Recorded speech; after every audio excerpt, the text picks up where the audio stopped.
Number 3. The Amityville Horror. Amityville is a village on the south shore of Long Island, New York. In 1974, the DeFeo family lived in a mansion at 112 Ocean Avenue. Ronald Sr. and Louise DeFeo had 3 sons and 2 daughters. The mansion was in a wealthy neighborhood, and they had a 3-story house that backed onto a creek. They were a close-knit family that prayed together. Ronald Sr. worked as a service manager at a car dealership in Brooklyn, New York. His eldest child, 23-year-old Ronald DeFeo Jr., worked there with him. Ronald Jr. went by the nickname Butch. Butch had a strained relationship with his father. His father supposedly abused him, and one time, as a kid, Butch pulled a gun on his dad and pulled the trigger, but it jammed. Butch had a reputation for drinking, using drugs, and fighting. He was expelled from 3 schools, and neighbors described him as wild and a troublemaker. On the night of November 12, 1974, Butch methodically went from bedroom to bedroom and shot his sleeping family with a rifle. The next day, Butch went to work at the car dealership. He left around 1 p.m. and he stopped off at a bar that was a block from his family's home. He had several drinks and then he left. He returned to the bar at around 6 p.m. and told people that his parents had been shot. Someone called the police. The police found Butch's parents, 42-year-old Louise and 43-year-old Ronald Sr., in the master bedroom on the 2nd floor. They had each been shot twice in the back. 13-year-old Allison was found on the same floor. She died from a single bullet to the back of the head. 9-year-old John and 11-year-old Mark were each shot once in their back in their bedroom on the 2nd floor. 18-year-old Dawn was found in her 3rd floor bedroom with a bullet in the back of her head. All the family members were dressed in their pajamas, and there was no indication that they tried to fight back or that someone had broken into the house. The police thought that they had been killed sometime between 10 p.m. on November 12th and the morning of November 13th. One thing that remains puzzling today is why none of the family members woke up. There were rumors that Butch drugged the family's food the night that he killed them. Also, no neighbors seemed to have heard the shots, even though Butch was firing a rifle without a silencer. At the time, Butch said that the murders were a mob hit. But then, the next day, he confessed, and he was charged with 6 counts of second-degree murder. His trial started on October 14, 1975. Butch said he heard voices telling him to kill his family. His lawyer, William Weber, argued that Butch was insane. But Butch was found guilty and he was sentenced to 6 consecutive life sentences on November 21, 1975. He later tried to blame the murders on his sister Dawn. Butch died in prison in the Sullivan Correctional Facility in Fallsburg, New York on March 12, 2021. He was 69 years old. The mass murder was just the start of the Amityville house lore. In 1975, George and Kathleen Lutz moved their 3 children into the Amityville home. They were there for just 28 days before they left in the middle of the night. George said he would wake up at 3:15 every morning, which is thought to be around the time that the DeFeo family was murdered. He said he saw his wife levitate off their bed. The family and visitors experienced cold spots in their home. Doors weighing as much as 250 pounds would somehow be torn off their hinges and tossed aside. A knife was knocked around in the kitchen. People said that they saw an image of a demon in the fireplace. Some people saw something with a pig face and glowing red eyes looking in through the windows. A priest came to bless the house and he heard a voice yell, "Get out." But these supernatural experiences have been criticized. Butch's lawyer, William Weber, tried to get the Lutz family to partner on a book. The Lutz family ended the deal and they went with a different author. The Lutz family sued the writer that Weber recruited for the book and Weber himself. Weber went to the media and said that the hauntings were stories created between him and the Lutzes over a few bottles of wine. Weber told the reporters, "We were really playing with each other. We were creating something that the public would want to hear about." Then Weber sued the Lutz family. Weber said that the family was stealing ideas from him because they got details for the murders from him and they used them in their account. The Lutz family ended up partnering with author Jay Anson. In 1977, Anson published the book The Amityville Horror, a true story. It was a bestseller, and a movie of the same name came out in 1979. Some people say that the book and the stories are fiction, and that draws elements from The Exorcist and The Omen. Some people have tried to verify details of the stories, and they couldn't. For example, no one can find the priest who allegedly blessed the house. Also, there was a police officer who supposedly investigated hoof prints in the snow that were left by the pig-faced figure. But no one could track down that officer.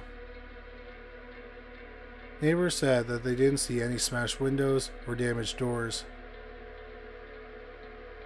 In the 1970s, another couple moved into the home and said nothing supernatural or mysterious happened in the house. They called the Lutz family liars and sued them and the publisher because curious people kept coming to their property and invading their privacy. Kathleen and George Lutz later got divorced. Kathleen died in 2004 and George in 2006. 112 Ocean Avenue no longer exists because the house number has been changed, but the house is still standing. The last time it went on the market was in the summer of 2016. The sale price was $850,000. Whether or not the haunting is true, more than 30 movies have been made related to the stories surrounding the Amityville home. Number 2. Poltergeist. In 1958, the Herman family lived in Seaford, Long Island, New York. They lived in a ranch-style house in a nice suburb. They purchased the newly constructed house in 1953. 43-year-old James Herman worked as a liaison for an airline. 38-year-old Lucille Herman was a non-practicing registered nurse. February 3, 1958 was a cold Monday. At around 3:30 p.m., James got a strange phone call from his wife. She said that their teenagers had heard strange popping noises around the house. The teenage children had the same names as their parents, so we're going to call their children by their nicknames, Jimmy and Lucy. Jimmy was 12 years old and Lucy was 13 years old. They said that bottles with various liquids in rooms around the house were popping and what they described as jumping out. In James and Lucille's bedroom, they found a bottle of holy water with its cap off. It had been tipped and was spilling on the dresser. A similar thing happened to the shampoo and medicine in the bathroom. The tops of liquid starch in the kitchen and bleach in the basement had also popped off. None of them saw any of this happen, but they all heard it. All the caps were screw caps, but they said it sounded like popping champagne corks. None of the liquids were carbonated, but the starch, bleach, and medication could produce a gas under some conditions. But the holy water was just water that had been blessed. At this point, the Hermans were not scared. They were kind of amazed. James definitely wasn't concerned, so he didn't come home from work until his usual time, which was around 7 p.m. James didn't find anything weird when he got home. 3 days later, Lucille was again at home with the kids in the afternoon. Another half-dozen bottles around the house popped their caps off and fell over. The next day, it happened again. By Sunday, February 9th, James saw it happen himself. The caps on bottles of holy water, turpentine, and starch all popped off. At around 11 a.m., James was standing in the bathroom doorway talking to Jimmy, and he watched a bottle of medicine move more than a foot across the sink top before it smashed on the floor. A bottle of shampoo did the same thing. James was not exactly sure what else to do, so he called the police. An officer came to the home and gathered the family in the living room to find out what happened. While they were talking, bottles started popping in the bathroom. The officer went back to the police station and told his co-workers that something was wrong with the Herman house. The police thought that person was doing this somehow, or everyone was hallucinating. The police looked around for wires or anything that could trick people into thinking that objects were flying around. But they didn't find anything. The police noticed that the weird things were happening in a line from north to south in the house. They thought radio waves were causing it because a radio operator lived nearby. But it turned out that the operator hadn't turned on his transmitter in 3 years. Over the next few days, caps kept popping off bottles and spilling. On February 15th, the kids and a relative were in the kitchen when they saw a porcelain figure hover above the table, move 3 feet, and then fall on a rug. 2 days later, a priest came to bless the house. By this time, newspapers across the country were printing stories about the strange happenings. Reporters and scientists came to the house to try and find an explanation. A physicist said that they thought that water streams below the house were somehow causing bottles to pop. The police looked into the possibility of sonic booms from passing airplanes, but flight records showed that no planes had passed by the family's home. The Radio Corporation of America checked its frequency spectrum and found no unusual signals around their house. The Long Island Lighting Company found that there were no strange underground vibrations around the house. On February 20th, things got worse. A ball of ink pop flew across the room and crashed against the wall.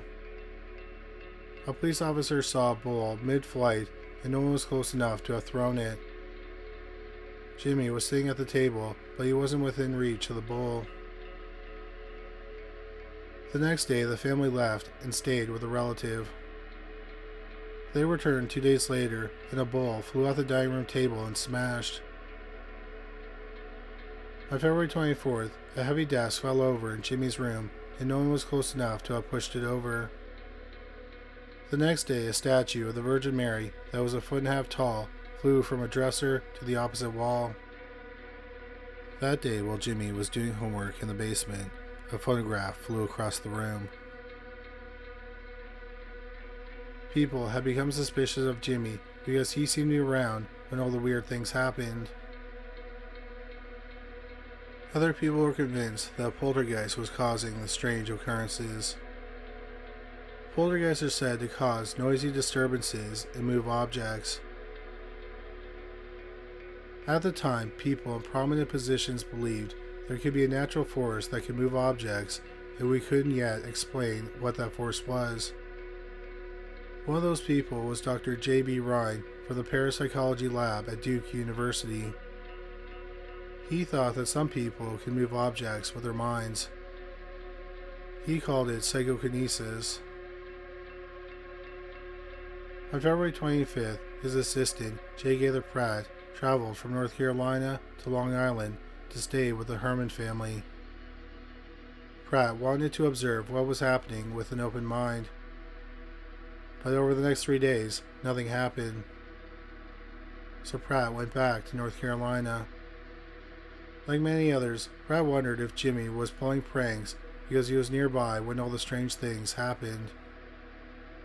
But Pratt ultimately concluded that the family had no motive for carrying out the hoax and that Jimmy didn't have the skills to carry out the complicated incidents. Then, on March 2nd, a dish crashed onto the floor in the dining room. Jimmy was not close enough to have moved the dish. 2 days later, a vase of flowers flew off the dining room table and a bookcase in the cellar tipped over. In the end, the Parapsychology Foundation released a report saying that Jimmy Herman may have been playing jokes on his family, and this caused the occurrences. The author's report said it's easier to explain natural causes than to say it was paranormal. The report said that weird things happened when Jimmy was around, but he stopped when he was out of the house or sleeping. Then, on March 10th, the last dish flew through the house, and then it all suddenly stopped. The Herman family stayed in that house, and their lives somewhat returned to normal. But in 1960, James Herman told a reporter that he gets scared anytime he hears a creak in the house. Because of the strange occurrences in the house, the family reached a semi-celebrity status. Curious people in the town would question James and Lucille. The family would get letters from people all over the world who wanted to hear about what happened. They appeared on half a dozen television shows, and articles that were written about them were published all over the world. They replaced the objects that were broken and repaired anything that got damaged. The kids were also fine. 2 years after the chaos, Jimmy was an honor student in the 9th grade. But his friends did taunt him since he had been accused of faking the events. Lucy was in the 11th grade and she was getting good marks. In 1960, James Herman told a newspaper he still thought radio waves from a submarine navigation station off the coast caused the events. In 1982, the movie Poltergeist, which was inspired by the Herman's experience, was released in theaters. The movie was produced by Steven Spielberg and directed by Tobe Hooper, who rose to fame as the director of the Texas Chainsaw Massacre. Interestingly, the Amityville house is only about 6 miles from the Herman's house. Number 1. The Haunting in Connecticut. In 1986, the Snedeker family moved into an old house in Southington, Connecticut. Alan and Carmen Snedeker rented the downstairs portion of the house for themselves and their 4 children without even viewing it. They were desperate to find a home because they lived in New York and their 14-year-old son, Philip, was getting cancer treatment in Connecticut. On the first day inside the house, 14-year-old Philip said it felt evil. Carmen responded that houses aren't evil, people are evil. While exploring their new home, Carmen and Al found old tubes, hoses, and blades.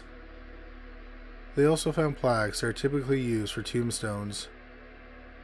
In another room, they found a big table that looked like it came from a lab or a hospital. Next to it was a big sink. They both had reddish-brown stains on them. Carmen asked the landlord if the house used to be a funeral home, and he said yes. That room had been the morgue. Within the first week of living in the home, Philip started hearing voices. Sometimes the voices would sound like his father, but it happened when Al was in New York for work, so there was no way it was him. Out of the corner of his eye, Philip would see shadows. One night, he caught a glimpse of a young man with a pale face looking at him. He said he had deep, hollow cheeks and sunken eyes. It looked like his lips were moving silently, as if he were talking quietly to himself. The man, or thing, began to open French doors he was behind. That's when Philip ran out of the room.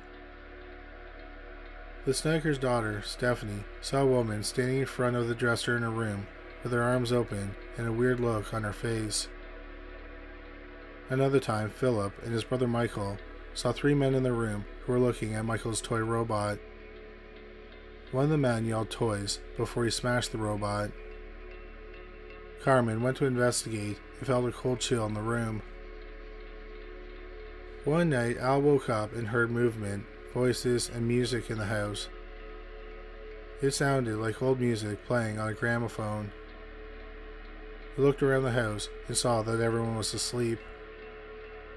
The room where he heard the music was so cold that he thought he could see his breath. Still, Al thought it was the kids pulling some pranks. Carmen woke up a few times in the night, feeling like the bed was vibrating. She heard laughing in the kitchen, but no one else was home. Michael saw a little boy wearing pajamas running around, and then he just disappeared. Al said that one time it felt like he had been stabbed, but there was no injury or blood. Then Al decided he was going to call the police. But when he called, he only heard a voice that said, "There is no one who can help you. You are mine." The next day, Carmen called a priest. The day he was coming over, an unseen entity sexually assaulted Carmen. During this time, Philip's cancer was in remission, but his personality had changed. He had become mean, and he started wearing different clothes. A psychiatrist thought that Philip had schizophrenia. Philip had to stay at a psychiatric hospital for 2 months for observation. While he was there, weird stuff kept happening at the house. One night, their neighbor, Tanya, called to ask them if they knew that a green, glowing woman was walking around in the room above them. Tanya recommended that they call famous paranormal investigators Ed and Lorraine Warren. Ed was a demonologist and a Catholic. Lorraine was a clairvoyant. The Warrens did more than 100 paranormal investigations. They have been involved in some of the most famous hauntings. In 1952, they started the New England Society for Psychic Research. In September 1988, Ed and Lorraine visited the Snedeker's home. Lorraine sensed something demonic. Over the next few weeks, while the Warrens conducted their investigation, the Snedeker family was tormented and attacked by whatever was there. Lorraine saw a disturbing spirit in the home who said he would have sex with dead bodies. Ed and Lorraine thought this kind of horrible thing could draw in demonic activity. Eventually, a priest came to perform an exorcism. During the exorcism, they heard voices saying vile things. Pictures on the walls shook and horrible smells filled the room. Then suddenly, it all stopped. The house felt brighter and free of the darkness that plagued them. Soon after, Philip was out of the hospital and the Snedeker family moved out. In 1992, a book about the haunting titled In a Dark Place, written by Ray Garden, was published. Al and Carmen Snedeker and Ed Warren collaborated with Garden on the book. To promote the book, the family did television interviews. Carmen said she wanted to share their story to help others with similar problems and to discourage people from dabbling in the supernatural. Carmen told a reporter that the experience taught her that life is precious. She said that she regrets not listening to her kids sooner. She also said she received a call from a tenant friend who had problems in the Southington home. The landlord said that the family was falling behind on rent and they moved in before the eviction proceedings were done. The Haunting in Connecticut movie came out in 2009 and it said it was based on true events.